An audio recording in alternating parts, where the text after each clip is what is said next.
McDonald's sells over 75 hamburgers every single second. And according to the man who actually built its financial engine, that's not even the business it's really in. Here's the question this video is going to answer. If McDonald's isn't really a burger company, what actually is it? And how did nobody notice for 70 years? In the 1950s, Ray Kroc was expanding McDonald's fast, but the money wasn't following.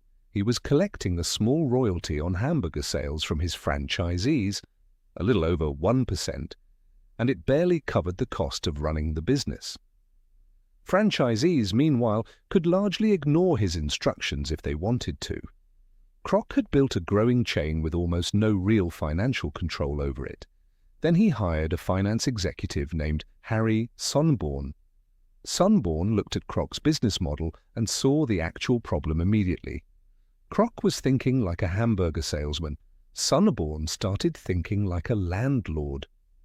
In 1956, Sonneborn set up a new entity called the Franchise Realty Corporation. The plan was simple, and almost nobody in the restaurant industry was doing it. McDonald's would buy the land, McDonald's would build the restaurant, then McDonald's would lease the whole thing back to the franchisee at a markup. That markup started around 20%. It eventually climbed to 40%. This is the turning point that changed everything, and it's the part most people never hear. Sonneborn didn't just find a clever new revenue stream, he restructured the entire balance of power inside the company. Because once a franchisee signed a 20-year lease with McDonald's as their landlord, ignoring McDonald's rules wasn't just a disagreement anymore, it was a lease violation, and a lease violation meant eviction. Sonneborn explained the strategy to Wall Street investors in words that Kroc, by most accounts, was never fully comfortable with.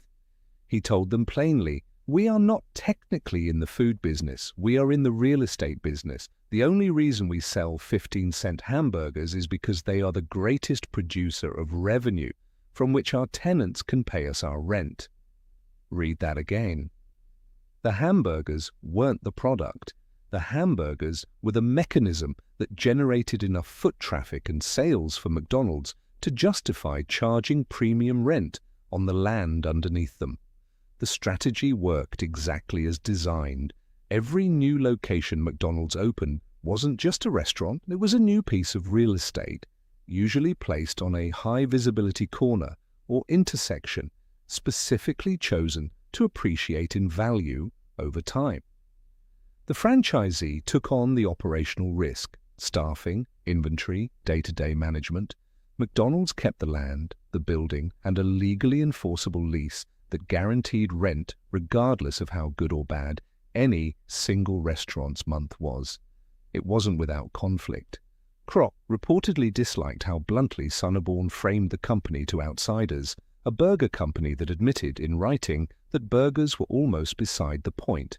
Franchisees over the following decades grew increasingly frustrated with rent structures that unions and labor groups have since criticized as returning 10 to 19%, 2 to 3 times the industry average for commercial real estate. And more than once, activist investors, Bill Ackman in 2005, Larry Robbins a decade later, pushed McDonald's to spin its real estate off into its own separate company entirely, arguing shareholders were sitting on tens of billions of dollars in value that the burger business was obscuring. McDonald's said no every time, and today the numbers explain exactly why. Roughly 95% of McDonald's locations are franchised, not company-run. McDonald's owns close to half the underlying land worldwide and the large majority of the buildings sitting on top of it. Rental income alone accounts for roughly a third of the company's total revenue. Franchise operating margins run around 82%, compared to under 20% for the restaurants McDonald's operates directly itself. The accounting value of that real estate portfolio, the conservative number sitting on McDonald's balance sheet, is around $23 to $28 billion. But analysts who've studied what that property would actually be worth if it were spun off and sold at real market value put the number closer to $120 billion. which would make it on its own one of the largest real estate investment trusts on the planet, bigger than most companies whose entire business is owning property. Here's the lesson underneath all of it.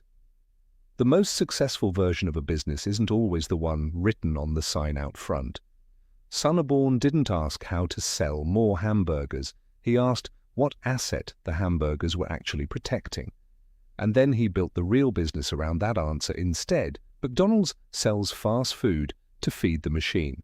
But the machine itself was never about food at all. It was always about who owned the ground underneath it.